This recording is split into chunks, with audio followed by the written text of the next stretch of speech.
Respected audience, Assalamu alaikum. I am Professor Shamsud-Jaman, Professor of Pathology. I welcome all in today's 32nd lecture on pathology. Today, day 2 of embolus and embolism.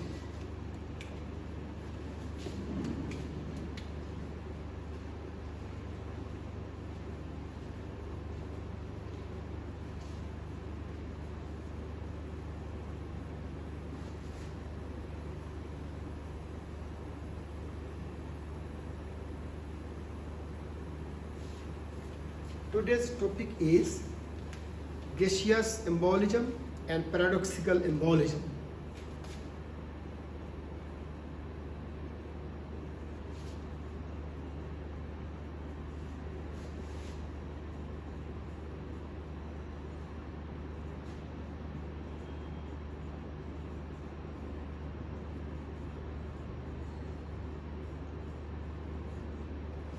First come to gaseous embolism.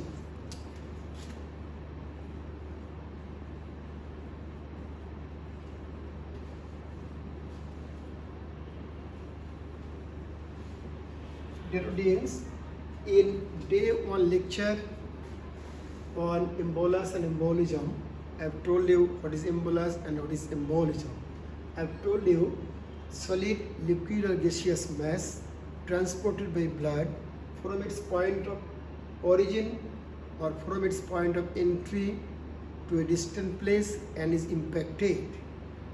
The mass, either solid, liquid or gas is known as embolus, and the process of impaction in the vessel, it is called embolism. Now come to gaseous embolism.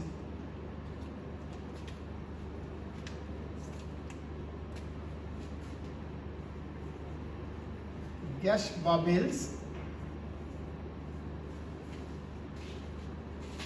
may be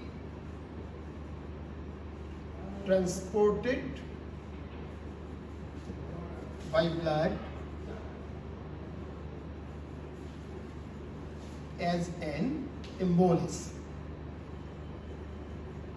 Again, gas bubbles may be transported by blood as an embolus and may be impacted in blood vessel. If it is impacted in blood vessel, then it is called gas embolism or gaseous embolism. If impacted, called gaseous embolism. Suppose this is blood vessel. This is the branches of blood vessels.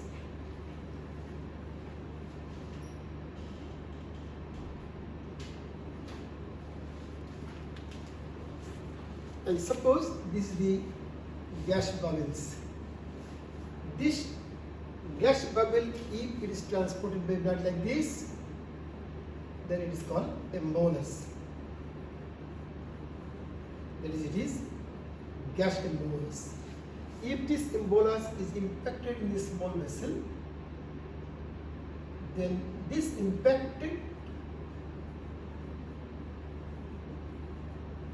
gas bubble here.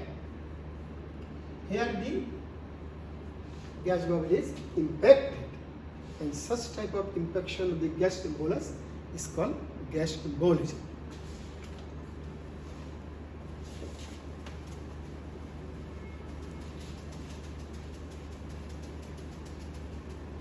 In the previous lecture, I have told you air, nitrogen may be the gas embolus, air, nitrogen. Now come to amount of air needed to become gas embolus.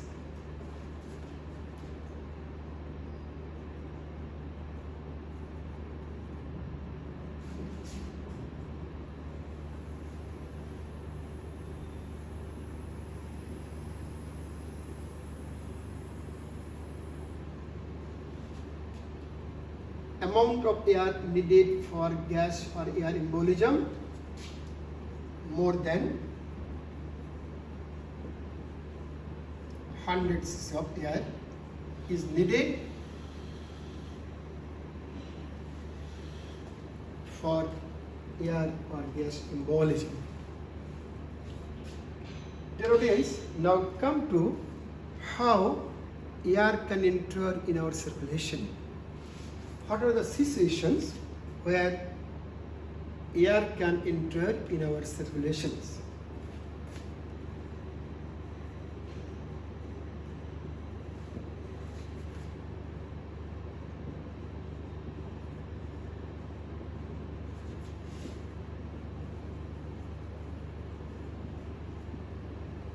Situations of entry of air in circulation. One is chest wall injury in road traffic accident.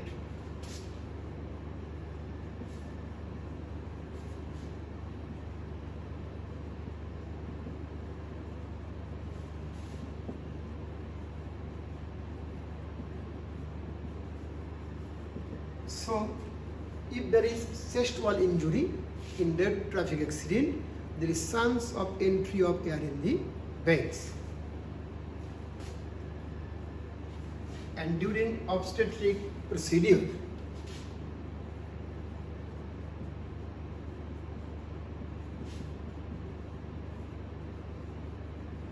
there is chance of entry of air during obstetric procedure.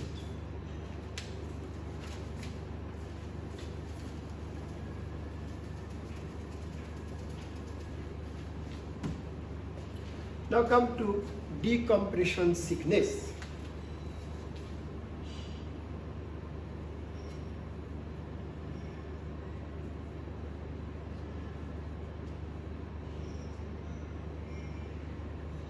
What we mean about decompression sickness?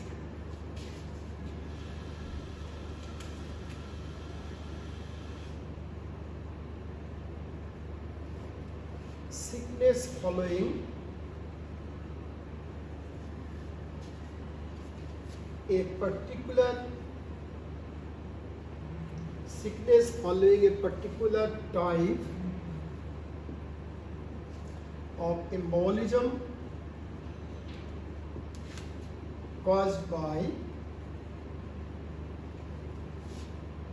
change of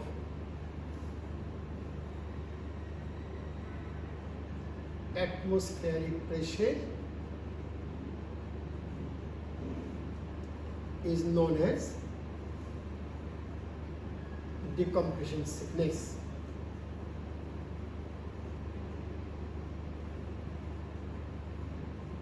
Again, sickness following a particular type of embolism caused by change of atmospheric pressure is known as decompression sickness. Dear audience, suppose this is blood vessel.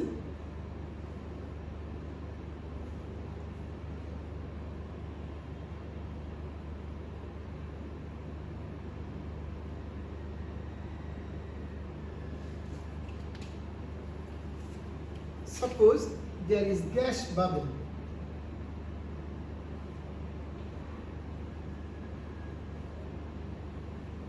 If this gas bubble under compression, under high atmospheric pressure is dissolved, that is, this gas bubble in blood under high atmospheric pressure, that is under compression, dissolve and become liquid. So this gas bubble become liquid. If there is decompression, liquid gas again becomes bubble. Again, if there is decompression, this gas bubble that was dissolved, this dissolved gas again become gaseous. gaseous bubble. Again, under high atmospheric pressure, that is under compression, the gas bubble becomes dissolved and it becomes liquid. If this pressure is withdrawn, that is there is decompression. Due to decompression, the liquid gas again become gaseous form, again forms gas bubbles, and this gas bubble is impacted here. This impaction of this liquid gas due to decompression. Following decompression, there is again gaseous embolism, and this gaseous embolism is associated with the sickness that is called decompression sickness. Again, the gas under high atmospheric pressure is dissolved and becomes liquid. When the pressure is withdrawn, there is decompression. The liquid gas become again gas bubble, and this gas bubble makes gaseous embolism. Following this gaseous embolism, there is sickness, and as the sickness is due to decompression, so it is called decompression sickness.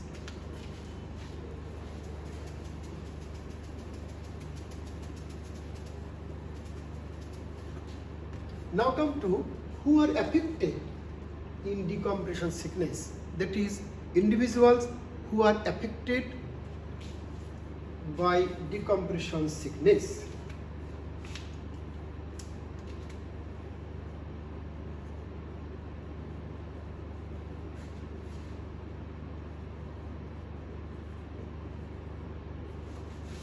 Number one, deep sea diver.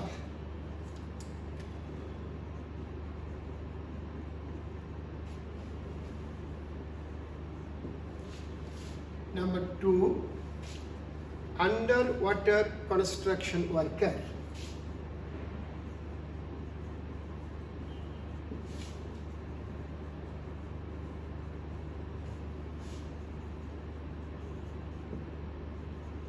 And also mine workers.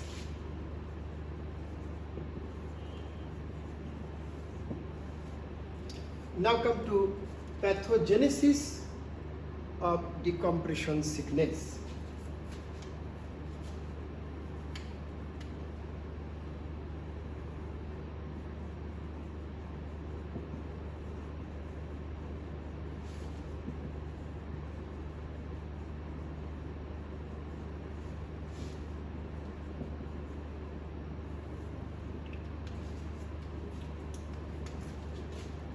First and foremost, the breathed nitrogen under high atmospheric pressure is liquefied in sea divers and other workers.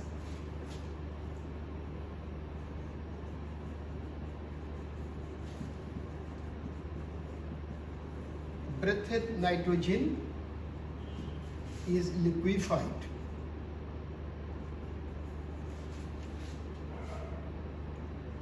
in blood under high atmospheric pressure in sea divers.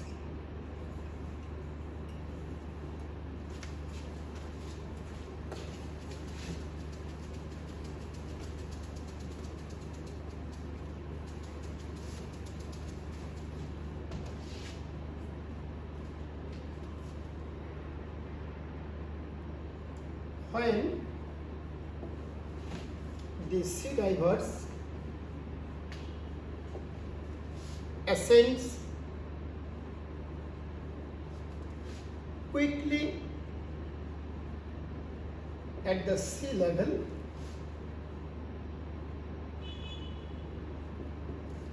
if the sea divers ascends quickly at the sea level, what will happen? The dissolved nitrogen or the liquefied nitrogen becomes nitrogen bubbles.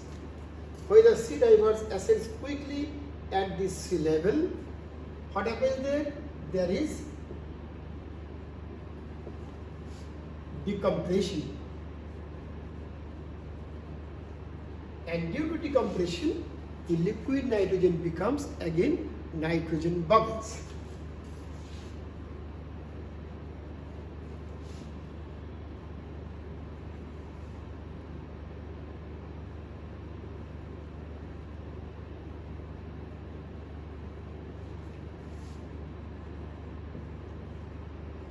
And this nitrogen bubble forms gas embolus, and this gas embolus is impacted and makes gaseous embolism.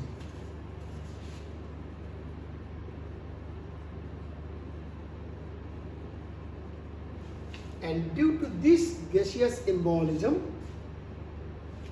there is sickness, and this sickness is known as decompression sickness. Why it is called decompression sickness? Because under compression, the breathed nitrogen was liquefied in the blood at high atmospheric pressure among the sea divers. When the sea divers ascend at the sea levels quickly, there is decompression. There is no more high atmospheric pressure. So the liquefied or liquid nitrogen becomes again nitrogen bubble. And this nitrogen bubble form gas embolus, and it is impacted and it leads to gaseous embolism. And this gaseous embolism is associated with the sickness.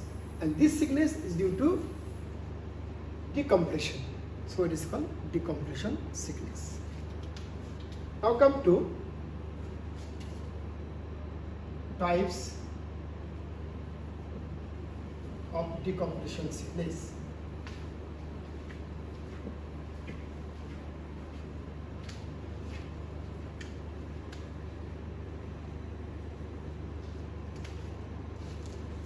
Acute decompression sickness,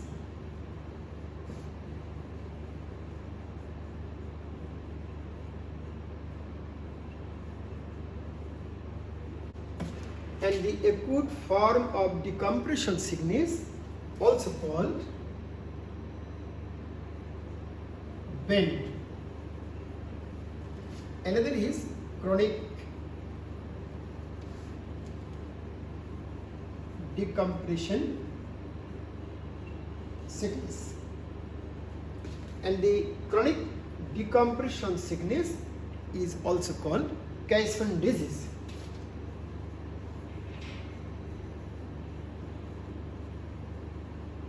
So acute is called bend and chronic form is called Caisson disease.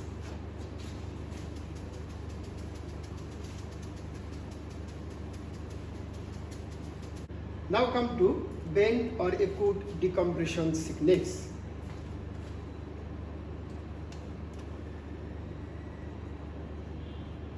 Bend, that is acute decompression sickness. If the individual suffers from acute form of decompression sickness, there will be severe pain.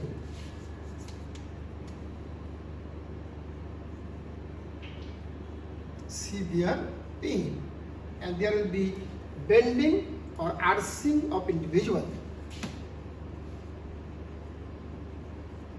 Arching, that is bending. Now come to what is the pathogenesis of severe pain in acute form of decompression sickness.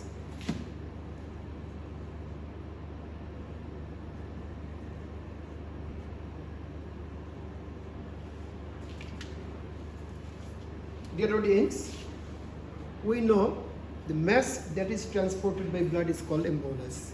If there is infection, the process of infection is called embolism. In case of decompression sickness, there is infection of the gaseous embolus.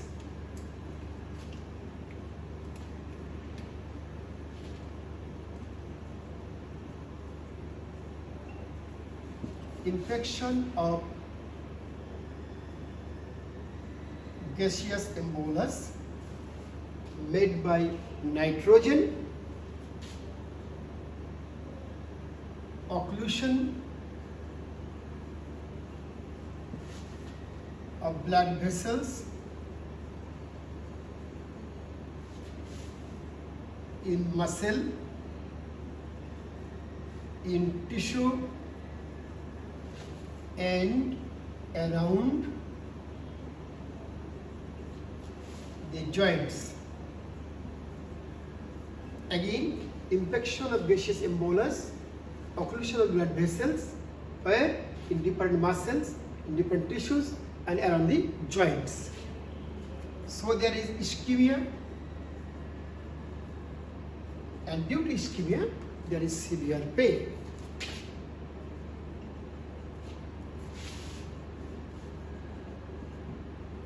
And as there is severe pain, the patient become bent or arsing.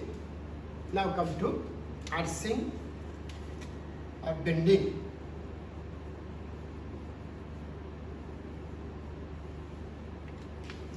There is, due to ischemia, there is severe pain, and due to severe pain, patient bends like this, or patient arsed.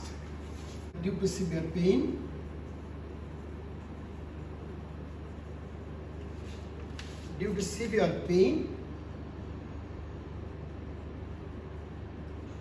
arsing of patient.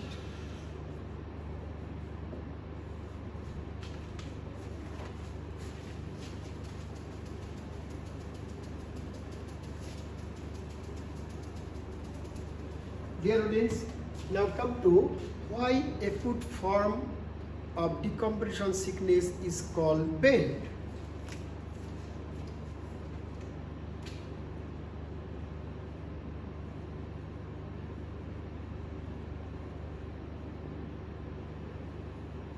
Dear audience, you know, in Greece there was a popular dance, and the popular dance was known as bend.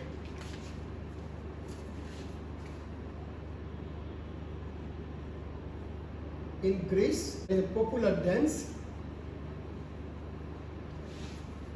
In Greece, there was a popular dance known as bend, because the performer or the dancer performs the dance and becomes arsed. That is, in Greece there is a popular dance known as bend. During performing, the dancer become bent. The dancer become arsed. So such type of arsing is found in acute form of decompression sickness. So it is called bend. Again, why it is called bend? In Greece there was a popular dance. It was known as bend.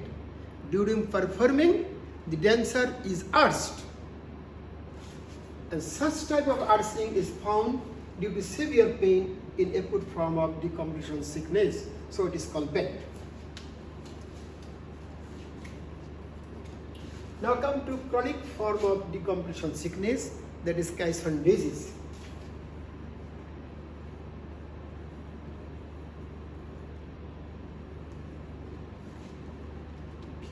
Dear audience, it is a chronic form. What happens here?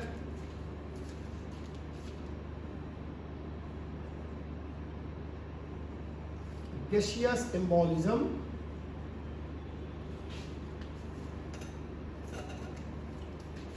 persists for a long time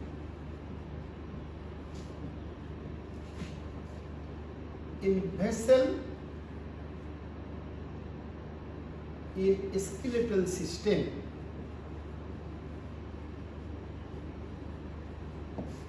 and leads to ischemic necrosis.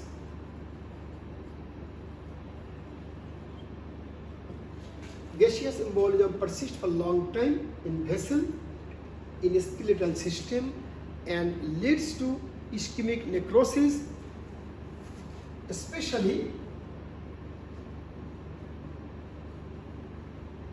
especially ischemic necrosis of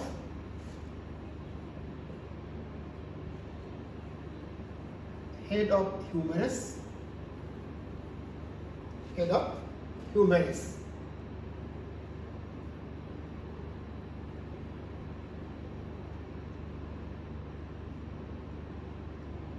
Head of humerus. Then head of femur,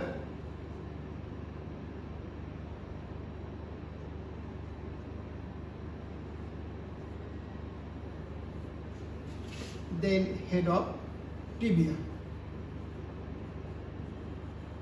head of tibia.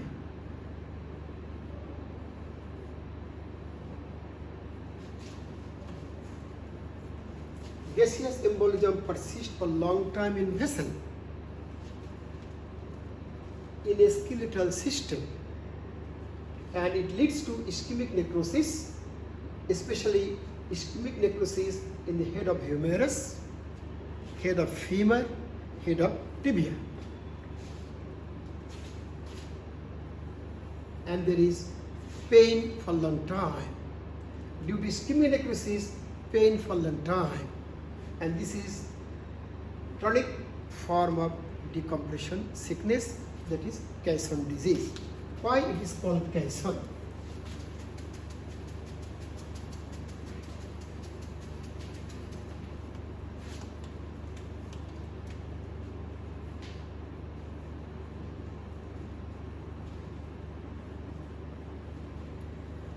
Now come to why the chronic form of decompression sickness is called Caisson.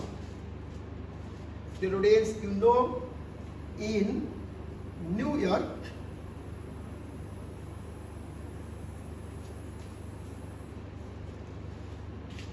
there is Brooklyn Bridge.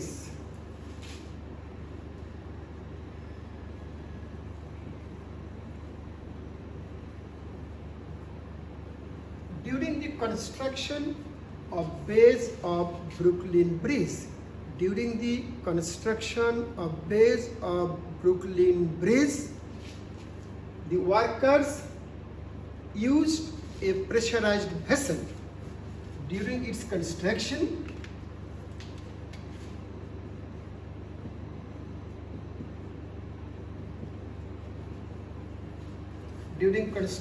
of base of this bridge, the workers used a pressurized vessel.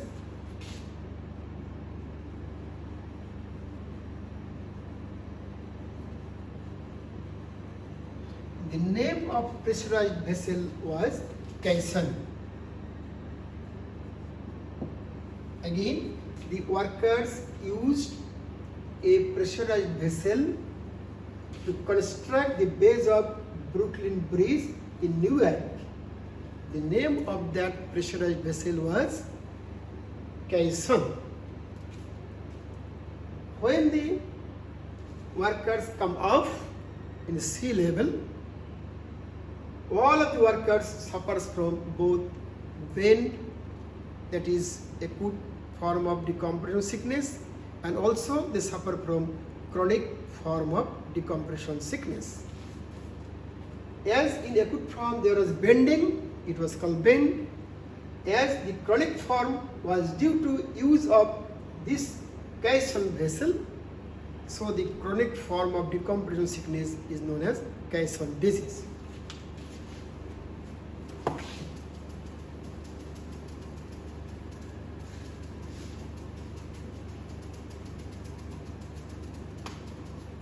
Dear students, this is all about the decompression sickness. Briefly,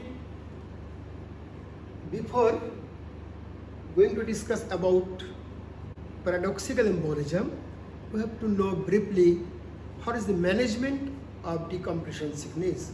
We have to know briefly the management of decompression sickness.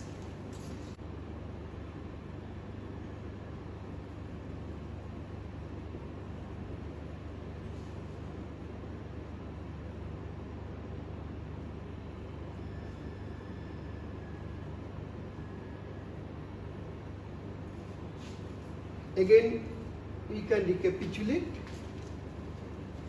In decompression sickness, due to decompression, the liquid nitrogen become bubble and leads to embolism. The affected person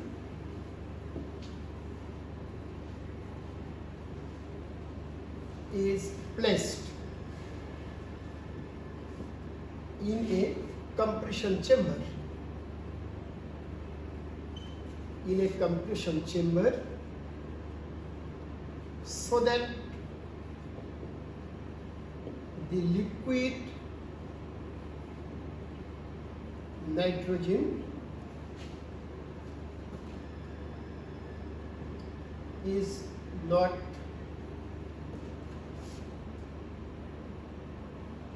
converted to gaseous form. Again, the worker is placed in a compression chamber so that the liquid nitrogen is not converted to gaseous form. Then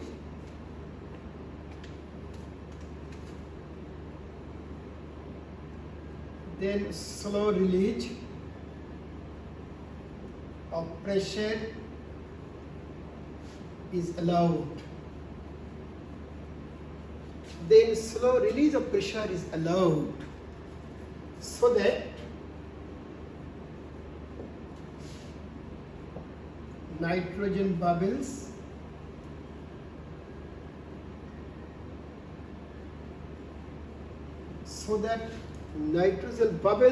do not reform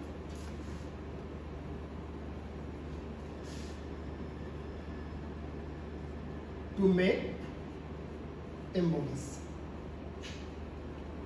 Again, the individual or the worker is placed in a compression chamber so that the liquid nitrogen is not converted to gaseous form. Then slow release of pressure is allowed so that nitrogen bubbles do not reform to make embolus, to make embolism. Now come to paradoxical embolism.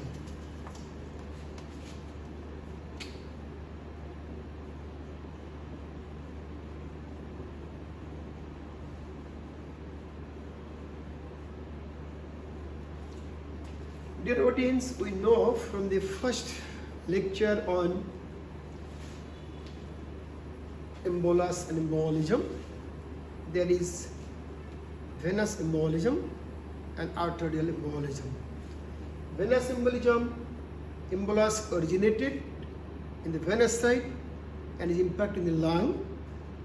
In the arterial side, the embolus usually originate from the left ventricle following myocardial infarction, in the left ventricle following myocardial infarction, and it impacts in the small arteries and leads to ischemic necrosis. Paradoxical embolism means embolus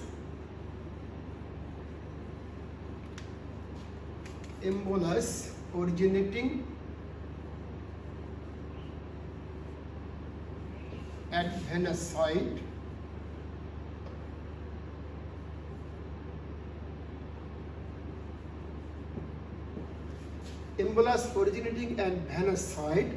that enters into arterial side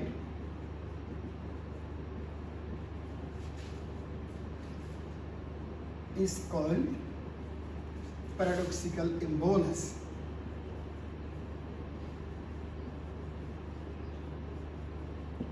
Again, embolus originates at venous side.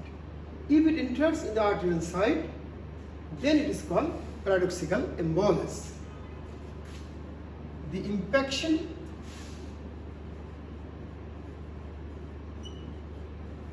is called paradoxical embolism.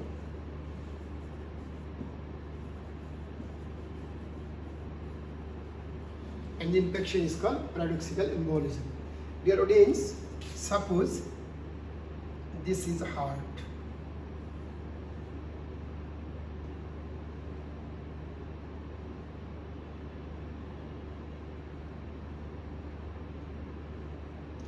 This is the right atrium, left atrium, right ventricle, left ventricle. You know, all the venous blood enters into the right atrium. Then from right atrium it goes to right ventricle, and from the right ventricle by pulmonary trunk it goes to the lung. After purification of the lung, all the blood comes in the left atrium, then left ventricle, and from the left ventricle via aorta it is circulated throughout the body as oxygenated blood, you know. So if an embolus originates in the venous side, there is no chance to go to the arterial side, because all the venous blood coming right atrium, then right ventricle, then goes to lung. And if there is embolus in the venous side, all embolus is impacted in the lung. So there is no chance of coming up such type of embolus from the lung in the arterial circulation or in the left atrium, then left ventricle, then to the aorta. But if embolus originating in venous side, that may enter in the arterial side. How? If there is interatrial septal defect, or if there is interventricular septal defect, or if there is patent ductus arteriosus that connects the pulmonary trunk and aorta during intrauterine life. Again, if there is interatrial septal defect, then from the right atrium it may enter in the left atrium. If there is septal defect, the embolus from the right ventricle may enter into the left ventricle. So there is chance of entering of embolus from the venous side to arterial side. Or if there is patent ductus arteriosus that connects the pulmonary trunk and the aorta in intrauterine life, and there is chance of entry of embolus from the pulmonary trunk to aorta. Now come to what are the causes, or what are the situations where there is chance of paradoxical embolism, or what are the situations, what are the causes where the chance of transportation of embolus from the venous side to arterial side.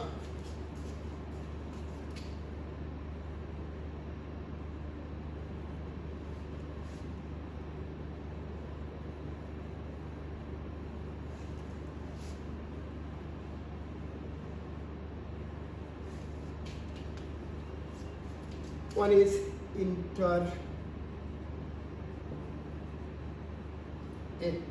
septal defect with pulmonary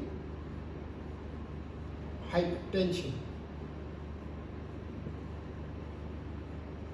Dear audience, if there is interatrial septal defect and if there is embolus in the venous side, it only can enter in left atrium if there is pulmonary hypertension, because we know the pressure in the left atrium is more than the right atrium. So embolus originating in venous side that enters in the arterial side along the pressure gradient is called paradoxical embolus. Again, embolus originating at the venous side that enters into the arterial side along the pressure gradient.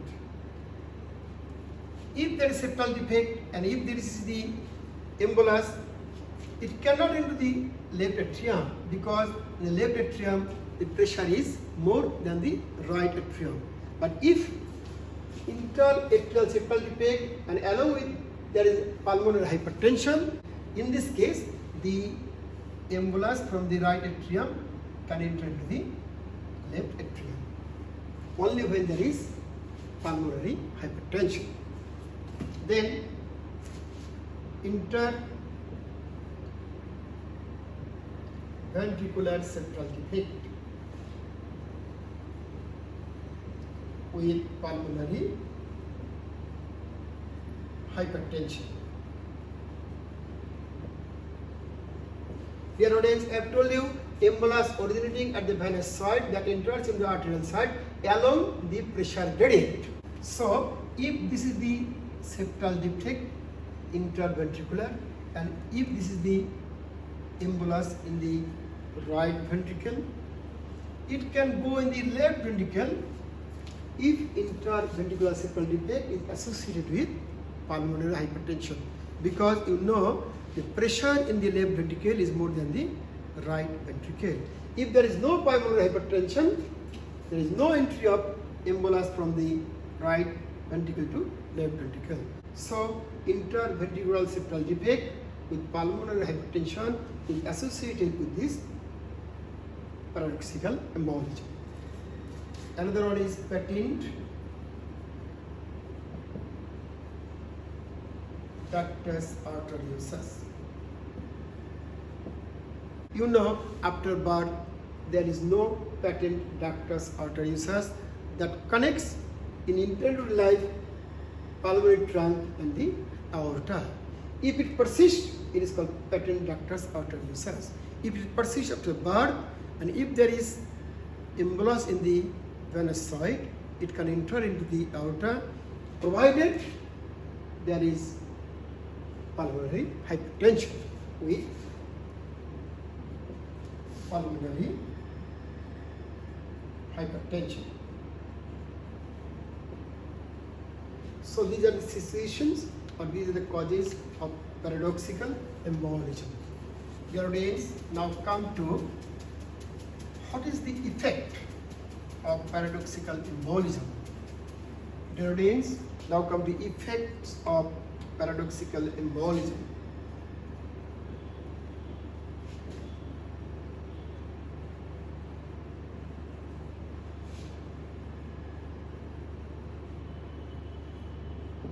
Again we recall, paradoxical embolus means embolus originates in the venous side.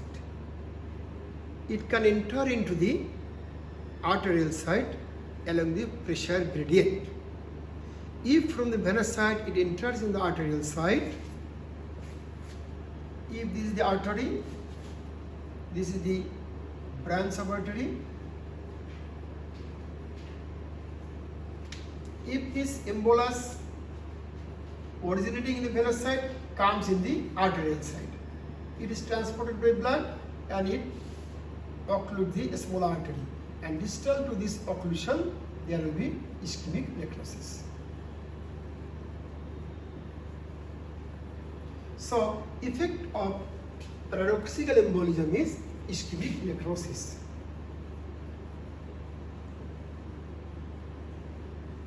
Distal to occlusion of artery. So this is the effect. Dear audience, today up to this, I have told you about the gaseous embolism. I have told you about decompression sickness and paradoxical embolism. Thanks all.